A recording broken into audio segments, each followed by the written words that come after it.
Year 12. Hope you're all doing okay. Um, and staying safe, of course. So this is what would be Friday's lesson. I'm losing track myself, but this is following on, so it's your third lesson on the psychopathology topic. And as I said before, this is all incorporated into the PowerPoint that I shared on Wednesday's lesson, kind of the two follow on. So as a retrieval task, I'm suggesting that you would fill in as much as you possibly can in these blanked out 2 boxes of your knowledge organizer for this topic. So far we've looked at the deviation from social norms definition and the statistical infrequency one. So just take a bit of time, and obviously I wouldn't expect you to recreate the whole thing, but just jot down on a piece of paper what you think is missing from those 2 boxes. Pause the video if you need to. And of course, when you've done that, you've then got your original knowledge organizer on the previous PowerPoints. Hopefully you have been able to print it out. And so you can check what your gaps are. So we know when we're dealing with deviation from social norms, we're saying it's anything that differs or deviates. Remember, deviates is moves away from or is different from what's considered socially normal. Some strengths, it does have real life application. We've used it to define and diagnose things such as antisocial behavior, personality disorder. But there's weaknesses, it's culturally relative, you need a lot of context, and it can lead to human rights abuses, like that example we looked at with the Russians, and us applying a label of them being schizophrenic if they weren't conforming to the political regime at the time. And then more recently, just in Wednesday's lesson, we looked at statistical infrequency, and hopefully what you remembered to recreate in that box there is that simple diagram of the normal distribution. We have our normal zone, and then we have our abnormal, abnormally low or abnormally high. And we talked about the strengths of that being quantifiable. You can put a number to something and you can decide how abnormal someone is. Okay, so we've in the textbook, those of you that are using the textbook, well, you all should be, you've got your login details. We've moved on a page, so just to give you the page reference, we're on page 136 now to 37, and we're going to start by thinking about this definition here: failure to function adequately. Okay, so it's one of our 4 definitions. So let's break that term down a bit. If we're talking about someone failing to function adequately, that means they're not adequately functioning. Well, what do we mean by functioning? Well, generally speaking, a psychologist, somebody called Seligman, who was quite important in this area, came up with a list almost, and said, well, if you're adequately functioning to a decent level that allows you to cope with the demands of everyday life, then you can hold down a job, maintain relationships, maintain basic personal hygiene, care for yourself, provide food for yourself, and make decisions for yourself. So we're not talking about setting the world on fire. We're just saying if you can adequately function, you can basically cope with the demands of everyday life. And somebody who is failing to function adequately, as this definition focuses on, can't do those things. And therefore, we know there is a mental health problem. And that's when we start asking, okay, so what is it? And we start diagnosing and putting those labels on. So this is just a way of working out who's normal and who's not. That's what all these definitions are. Who's normal and who's not. And this one says you're not normal, you have a problem if you can't adequately do those things, if you can't adequately function on a sort of day-to-day basis. Now, on here, it talks about a real life example. Now, yesterday, or in the last lesson, when we were looking at statistical infrequency, we said that people at the very bottom of that normal distribution curve who had a really low IQ score were given the title intellectual disability disorder. But we wouldn't ever be able to say to somebody, you have intellectual disability disorder based only on their IQ. Because if they were able to do all of these things, hold down a job, maintain relationships, personal hygiene, if they were doing all those things, they're not failing to function adequately. They are adequately functioning. We don't need to attach that label to them. So psychologists would never just use the statistical infrequency one. They would use it alongside the failure to function adequately one as well. And that's important for us to keep in our mind, because that's the reality of this. These definitions are not just things on a piece of paper. They're things that psychologists are using all the time to make decisions about who needs intervention, who needs treating, who's a harm to themselves or to society. And, you know, we don't want to put those labels onto the wrong people. So how do we decide what adequate is? So we're talking about this definition, failing to function adequately. Adequately is quite a subjective term, and by subjective I mean your opinions are coming into it. What I decide is adequate, somebody else might decide isn't. So psychologists don't like things to be too much based on opinion. They like things to be measurable, quantifiable. So they use a scale. And here you've got a copy of it. I had to do it in 2 columns because it wouldn't show up otherwise. But normally it would just be one long list, okay, one long column. And we call it the Global Assessment of Functioning on your knowledge organizer, and often it is abbreviated to the GAF scale. So when we're talking about the GAF scale, we are talking about the Global Assessment of Functioning scale that is used as part of, and the clues in the word functioning, as part of the failure to function adequately definition. So it is a scale, as the name suggests, and it goes from 0 or 1 up to 100. And 1 is the lowest score on the scale, okay? And you can see from the descriptions here, we're asking whether somebody is able to function perfectly okay, has no problems, possibly right up this end of the scale, has superior functioning, is admired, is sought after by others, you know, so one of those people that seems to be able to do everything. So obviously no problems there. But as you move down the scale, we start to see things like, especially when we move on to this second column, serious impairment. So serious issues with their school functioning, with their social functioning, occupational, so being able to maintain a job. So we start to see that these guys, especially in this second part of it, are not functioning adequately. So that's when we might start to say, okay, they do have a mental illness. There is something that's getting in the way there. Let's try and dig a bit deeper and find out what. And right the way down the bottom here, this is when you're likely to section somebody under the Mental Health Act and, you know, really intervene quite urgently because they're not able to do the most basic of things. So persistent inability to maintain personal hygiene, or that's likely to be somebody at that very bottom end who's made a serious attempt at suicide. So the alarm bells are ringing down there. So they put numbers to people, basically. If they were using this and they were using the failure to function adequately definition, they will apply the GAF scale. And so what they'll end up with is a number for you. And that number is useful. It helps us to identify, well, who's more critical here? If I've only got one space in my unit, my mental health unit, who's more critical? Well, the one with the lowest score. It allows me to identify at what point somebody moves from being normal to being abnormal, and then therefore needing some treatment, needing some help, needing some intervention. So the GAF scale is really helpful for that. And it does really get us thinking. And psychologists use it. You know, this isn't just something in a textbook. This is something that's applied quite regularly by psychologists and psychiatrists who are assessing people as part of the assessment process.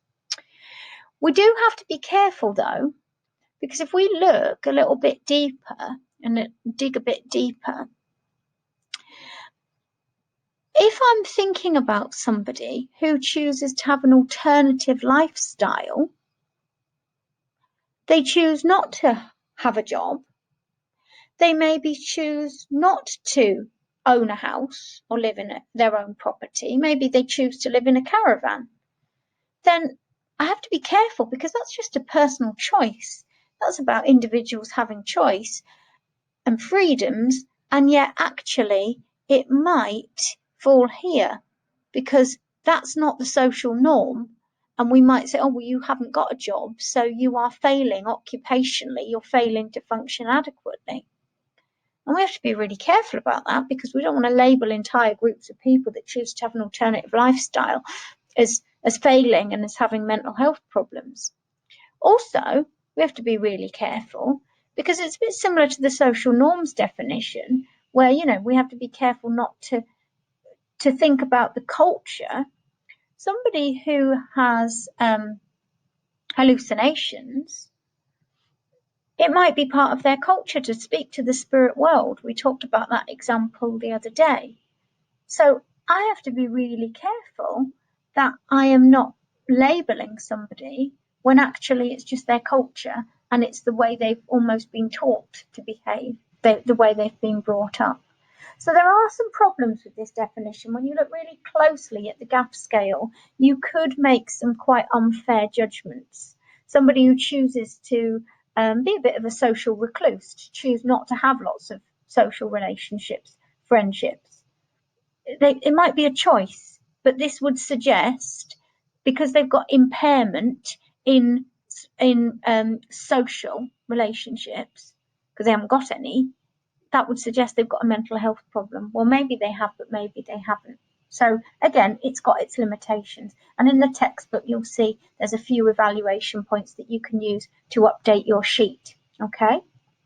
So I want us to think about applying it to an exam question. And I'm going to model this for you. And then I'm going to give you a different example to have a go at. Okay. So this is the example we've got. Now, this is actually in your packs, the stuff I uploaded at the start of the week, your sort of retrieval question and your exam practice question packs. This is one of those. I think it's number 5, question 5. So Bina's been diagnosed with depression. Her doctor says that depression's a common problem, but Bina is miserable. She can't be bothered to get washed in the morning, and her manager's unhappy that she's taking a lot of time off work. When she does go to work, she's irritable, has temper tantrums, and is rude to customers. And we've got to use our knowledge of 3 definitions to explain whether or not her behaviour might be considered abnormal. Okay, so what's the first thing I do when I'm faced with an item like that? I need to chunk it, I need to break it down. So I'm going to come out of this sort of presenter view of PowerPoint so that I can play around with it a bit, but hopefully you can still see that. So I'm going to highlight this bit here. And this idea of something being a common problem, I need to identify. I need to think about that word common. That should make me think about one of the definitions. And it's going to make me think about the definition of statistical infrequency. Because when I see the word common, I'm going to think about statistical infrequency. And that's a bit of a hint for me that that might be one of the 3 definitions I go on to talk about. She can't be bothered to get washed in the morning. Now that's going to make me think about the one we've just been looking at. It's going to make me think about this failure to function adequately, because that's basic personal hygiene. And if she can't be bothered and therefore she's not doing it, she's failing to maintain basic personal hygiene. So that's going to make me think about the failure to function adequately. I'm just going to call it FFA. Okay. And our manager is unhappy that she's taking a lot of time off work. Well, I'm going to link that to failure to function adequately as well, because that one is about maintaining a job, isn't it? She is not successfully managing to keep her job going. She's taking a lot of time off. And then this bit here, when she's at work, she's irritable, has temper tantrums, and is rude to customers. Now, I don't actually think that's normal for an adult in a professional job to be having temper tantrums at work. So I'm going to identify that as a bit of a clue that we're thinking about here, the deviation from social norms. So these are our 3 definitions that we've looked at so far. I'm just going to abbreviate that to DSN. So it's giving me free rein. I get to choose which 3 definitions I talk about. Well, I'm going to talk about those 3 because those are the ones where there seems to be hints in the item. And I'm going to take each one in turn. So then what I do is I'm looking at how many marks it's worth, aren't I? And I'm saying it's 6 marks. And I've been asked for 3 of something. So each one is going to be worth 2 marks. So I don't have to say an awful lot on each one, but I must make sure, because this is an application question, and I know it's an application question because I've been given an item, I must make sure I refer to it each time. And the best way is by using her name. So I'm going to just remind myself by highlighting that in a different colour that I must use her name in the answer. So what I'm going to do now, move myself out the way, is I'm going to just have a go at showing you live, like I would on the board in the classroom, I suppose, how I would approach that before setting you off with one. So I'm actually going to label really clearly the 3 definitions. So I'm almost putting little titles, and I would do that in an exam for this type of question. So I'm saying failure to function adequately. Bina, oh, I don't want it all underlined, do I? Bina, oh, I'll change it at the end, is failing to function adequately because it's indicated, I'm trying to use fancy words to impress the examiner, that she is not maintaining personal hygiene. And then I'm actually going to reference exactly what it says. She cannot be bothered to get washed. So I'm going to put in brackets, she cannot be bothered to get washed. So that's always good to pick out bits from the item to demonstrate the point that you're making. And she is also struggling, it doesn't say she can't, but she's struggling to maintain her job as she has taken lots of time off work. And again, that's something that the item specifically spoke about.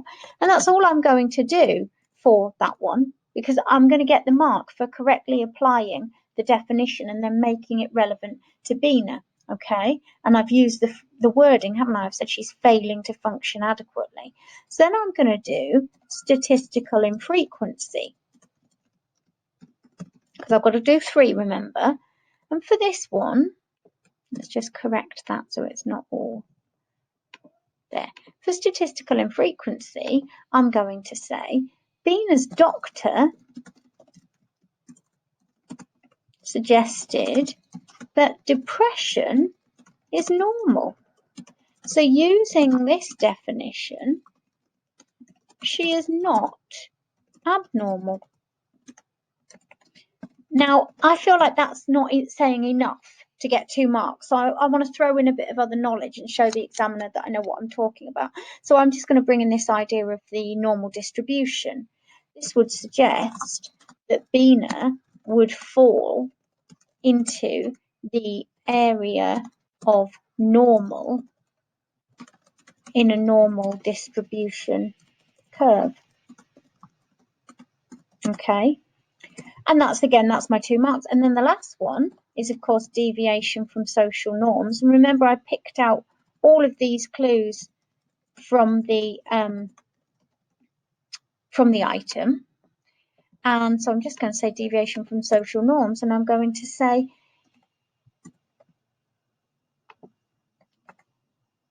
it could be considered that Bina is not conforming. That's a nice word to use. So not sticking to the social norms, because it is not normal for an adult in a professional environment to be throwing tantrums. So I'm going to get the 2 marks because I'm applying the definition. I'm giving the specific example from the item. So I go back to my item and I just check, have I talked about that? Yes, I have. Have I talked about the failure to function adequately in the personal hygiene in the job? Yes, I have. And have I talked about this idea that she's irritable and has temper tantrums? Yes, I have. So I've got my 6 marks. And if we look at what the mark scheme says, so I'm coming back into the PowerPoint now, is essentially what we've just done. Doctor says shouldn't be considered abnormal, neglecting personal hygiene, and it's not normal for adults to behave that way in a professional environment. So it's straightforward, isn't it? You've got to look for the clues in the item, you've got to know your definitions, and you've just got to apply it. And don't forget to use whatever name is provided for you. So you're going to have a go. I would do it in your exercise book. Again, if you can print out the little item, the box bit at the top here, and stick that in, that will help you in terms of sort of looking back at it. But don't worry if you can't. So we've got an item, we've got somebody called Stephen Goff, we've got a bit of context about him, and again, we've got a choice. It doesn't tell us what definitions we've got to use. You would need to pick out the clues from the item and pick 2 definitions. It's obviously 2 of the ones we've done 3 now. And so it's 4 marks, sorry, so 2 for each definition that you talk about. So employ that same structure that I did, yeah, nice clear labels, almost as titles, using the name throughout. So where I was using Bina throughout, you need to be using Stephen or Mr. Goff, whichever you prefer. Okay, that's your task to do. It's only 4 marks, so spend no more than sort of 5 minutes just planning it out and 5 minutes completing it. Okay, interesting character, as you'll read. Okay, so just to conclude today's lesson and prompt you to create some flashcards, we've obviously been looking at failure to function adequately. This is our 3rd out of 4 definitions that we're going to think about. What do the letters FFA stand for? How do we determine the extent to which someone can adequately function? So that's where we're going to be thinking about the GAF scale. Make sure you've got the GAF scale somewhere on a flashcard, and advantages and disadvantages. And you're going to find a bit more on those advantages and disadvantages by using the textbook evaluation section as well.